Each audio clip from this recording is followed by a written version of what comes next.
días, hermanos de la Iglesia Bíblica Maranga y amigos que nos sintonizan. Ya listos para abrir la palabra de Dios y tener nuestro tiempo devocional. Como siempre, seguimos la sugerencia que nos brinda nuestro pan diario.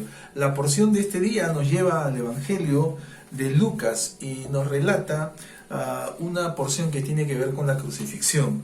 Y seguro usted conoce de manera directa o indirecta, quiere decir que lo ha leído o ha oído, lo que esto ocurrió. Y pensar, imagínense en las personas más cercanas a Jesús, sus discípulos con quienes él había compartido de 3 a 4 años, día tras día, entraba y salía, dice el texto, y habían sido cual una familia. Y ahora imagínense, perdían a su maestro.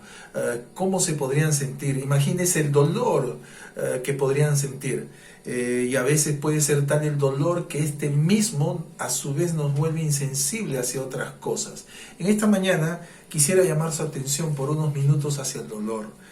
Dicho sea de paso, trato de imaginar la situación por la cual usted puede estar pasando, no solo a mis compatriotas peruanos, sino en la región, aquí en América y en otros países, y aquellos que nos pueden entender, los de habla hispana, a raíz de esta situación generalizada llamada pandemia y todo el dolor que puede estar trayendo. Tengo algo que decirle, tengo una mala noticia. No hay palabra mía, no hay palabra humana que pueda cambiar esto, que pueda paliar, pero tengo una buena noticia. Hay alguien que sí puede cambiar esto. ¿Quién es? Es Dios. Y sus palabras son las únicas que pueden hacer la diferencia. Son palabras de vida eterna. Así que una razón más para mirar en esta mañana qué nos puede decir Él, justamente al hablar del dolor. Y a veces, cuando también pasamos por el dolor, máximo el nuestro, podemos volvernos insensibles al de otros. Así que el versículo de énfasis no está en el Evangelio de Lucas, sino está en Lamentaciones 1:12. Y nos lleva a una escena, un momento muy terrible para el pueblo de Israel, donde el pueblo de Israel, el pueblo escogido de Dios, la nación que escogió Dios, esta, a pesar de los privilegios que tuvo, privilegios singulares, no estuvo a la altura de tales, sino que se alejó de Dios. Por más que Dios envió aún a sus profetas y les advirtió lo que vendría, la nación se dividió. Más tarde, la misma nación dividida, cada parte de ella, los reinos, fueron llevados al cautiverio. En este caso, el más notorio, el más triste fue el reino del norte, 10 tribus que fueron llevados al cautiverio en Asiria, y el reino del sur, 2 tribus al cautiverio en Babilonia. Y aquí Jeremías, escribiendo en este libro, que como su nombre le indica y hace honor, lo único que él pudo ver es toda la tragedia que trajo el alejamiento de su pueblo, dolor a un extremo inimaginable. Hay versículos que nos cuestan leer, cómo vieron a sus niños perecer, cómo desearon, tal fue la necesidad que deseaban en medio de la necesidad poder hacer de ellos cual sus alimentos. Imagina usted una situación tal, y ahí estaba el dolor. Y sin embargo, en medio de eso del dolor, había una indiferencia.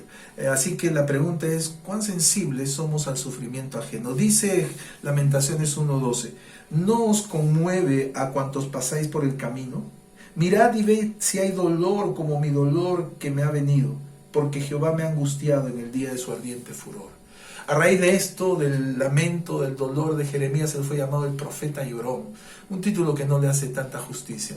Él se lamentaba al ver a la nación, al pueblo de Israel, a su nación verla así. Y habla de este dolor que experimentaba. Él dice, no se conmueve.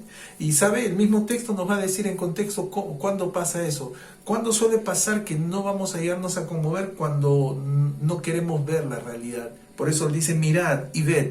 Y queremos voltear hacia el otro lado ante realidades que tememos nos produzcan ese dolor. Pero él llama a mirar y ver si hay el dolor, como el dolor que me ha venido. Parecía ser él el único que lo siente. Y cuando hay situaciones así, pareciera ser que los que están allí son los únicos que lo sienten. Y como ellos no hay otros. Ciertamente eso tiene un lado bueno. Nuestra sensibilidad, nuestra empatía. El peligro, el riesgo es que nos involucremos tal, que nos volvamos parte de ese dolor. Así que aquí mismo en el mismo texto también nos da la razón. Porque Jehová me ha angustiado en el día de su ardiente furor. Él entendía que esta era la causa ¿No es cierto? El furor. ¿Por qué? La consecuencia había traído ese perjuicio humano, la angustia por causa de su alejamiento. Una vez más, el principio es, todo pecado tarde o temprano va a producir una enfermedad.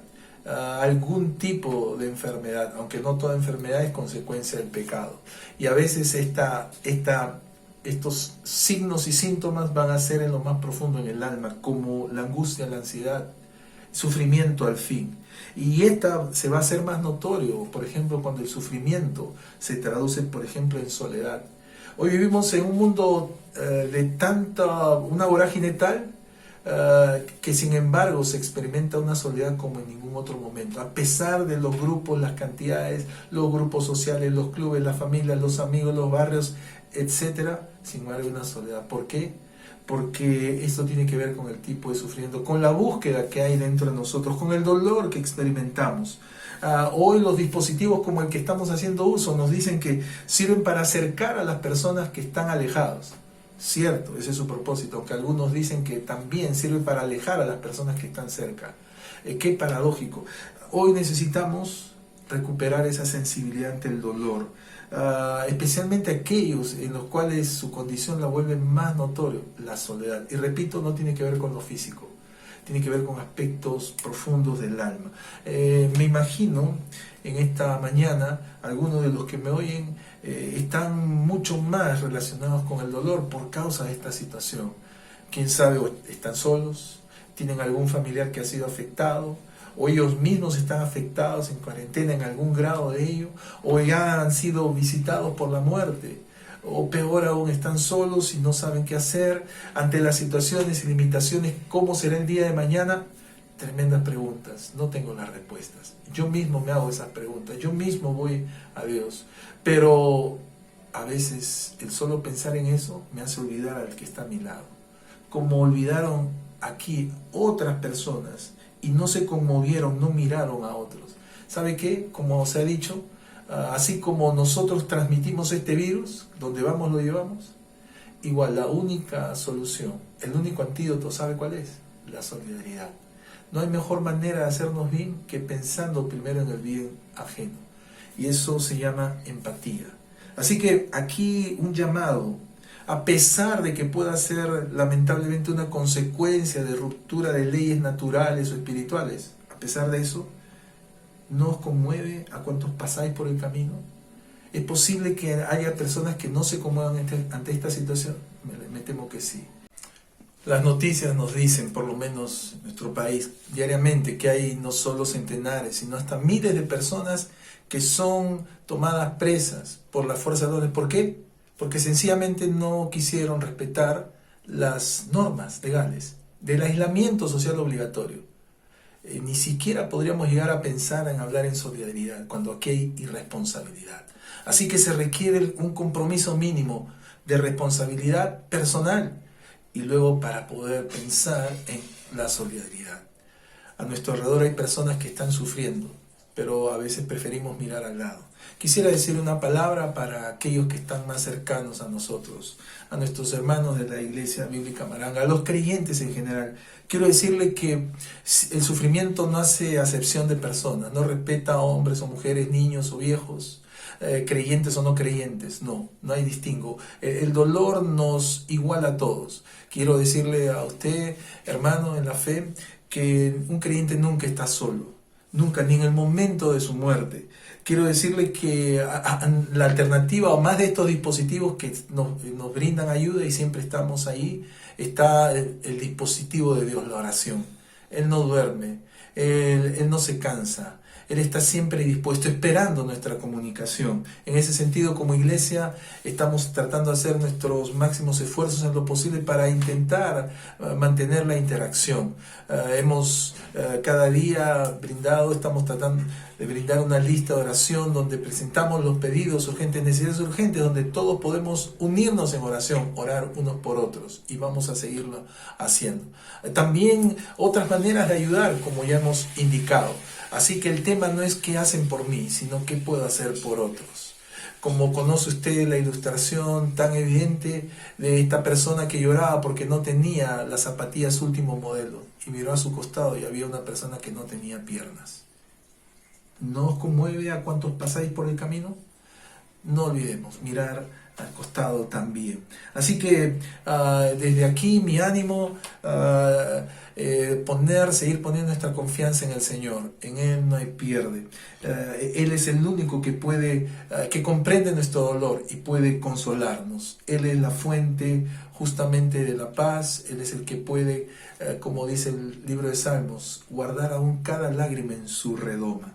Al terminar con estas palabras de la Escritura de recuerda la solución, pensar en el otro, ver al otro, esa va a su vez a ayudarnos a nosotros. Recordarle de que el día de mañana domingo no vamos a tener este tiempo devocional porque vamos a tener el tiempo del mensaje. Esperamos contar también con vuestra sintonía. Que el Señor les bendiga.